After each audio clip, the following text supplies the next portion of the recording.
Hello tacticians, it's Nox here, and today we are looking at the legendary character for the Genestealer Cults faction, the Patermine. No, that isn't anything to do with Minecraft, it's actually the name of the Genestealer Patriarch. But before we go into everything that he can do, I just want to say my usual thank yous. And today they go to 4th Brigade, The Rude Dude, Kane, The Silent King, Black Shield, Imperial Guard, and Player 3324. All of you have used my friend code and it is very much appreciated as it really does help me out. So thank you once again. And now let's have a look at the Patermine. First off, and unsurprisingly, he is part of the Genestealer Cults faction.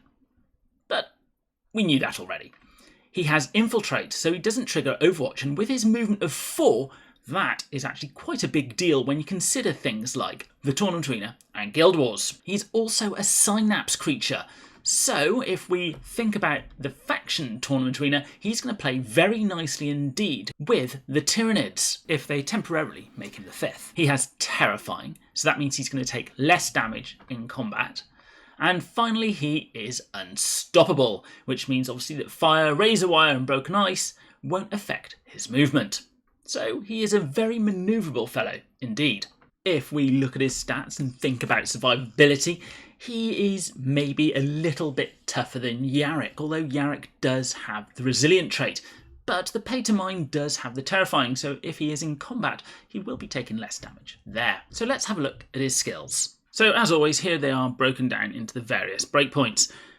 But let's have a look at the active ability, which is Might from below. The Patermine will deal psychic damage to an adjacent enemy and then summons a pure strain Genestealer on each adjacent decoy, and we'll have a little look at that in a bit. The pure strain Genestealer can immediately attack in melee but cannot move, and we've got the stats there as well. And his passive is whenever the Patriarch defeats an enemy, it will place a decoy on the hex of that enemy. Other enemies surrounding the defeated unit have a 50% chance to be suppressed, which means they'll deal less damage, have -1 movement and cannot overwatch for 1 round, and have a chance to trigger battle fatigue for a 2nd time, if they have it. When the Patriarch moves onto a decoy, it will then heal itself for a certain amount of health. So again, we're seeing this synergy with needing to create the decoys, so the Patermine can either summon in the Genestealers or heal itself, which is all very good, but we need more ways of getting those decoys onto the battlefield. Now we've had a look at those, let's actually have a look at him in action. So as always, we have the made up scenario just so we can show off some of the skills. So we've got the Patermine here, and he can happily run into combat because of that Infiltrate ability. So let's see what he actually does in damage. And as you can see, because he's a Synapse, it triggered the ability from the Wing Prime, and we got a 2nd attack against Calandis there. And we only took a small amount of damage as well from Calandis' Wire Weave Net. So, if the Patermine has the upper hand, a normal attack will nearly kill Calandis, but what if Calandis has a shot first? So here we go, Calandis is on the same level and has the 60% chance of doing the crit, and did roughly half the damage, but I didn't see a crit there, so let's try that again. Here we are again, and this time I remembered to upgrade the crit items on Calandis, and we'll take that shot. And there was the crit, and you can see that there's a decent, I guess, amount of health left on the Patermine. So overall, I must say that the Patermine is quite a tanky character indeed. Obviously, I think the Patermine would be dead if Calandis had the high ground. So we've seen them trade blows and not quite kill each other. If we now put the Patermine on the high ground and attack Calandis, hopefully not killing, excellent, and then we use the Might from below, which should hopefully kill Calandis, the decoy which gets created is immediately replaced by that Genestealer, who then attacks Malodus, who is adjacent to the Genestealer when it was spawned. You'll notice that this decoy here was not turned into a Genestealer because it's not next to the Patermine. So the trick is going to be get as many decoys next to the Patermine before he kills someone with that Might from below to summon in as many Genestealers as possible. I very much doubt there's going to be many instances where you'll end up getting more than one. But we still haven't seen all of the Genestealer cults, so maybe there could be a way of getting many of these decoys on the battlefield.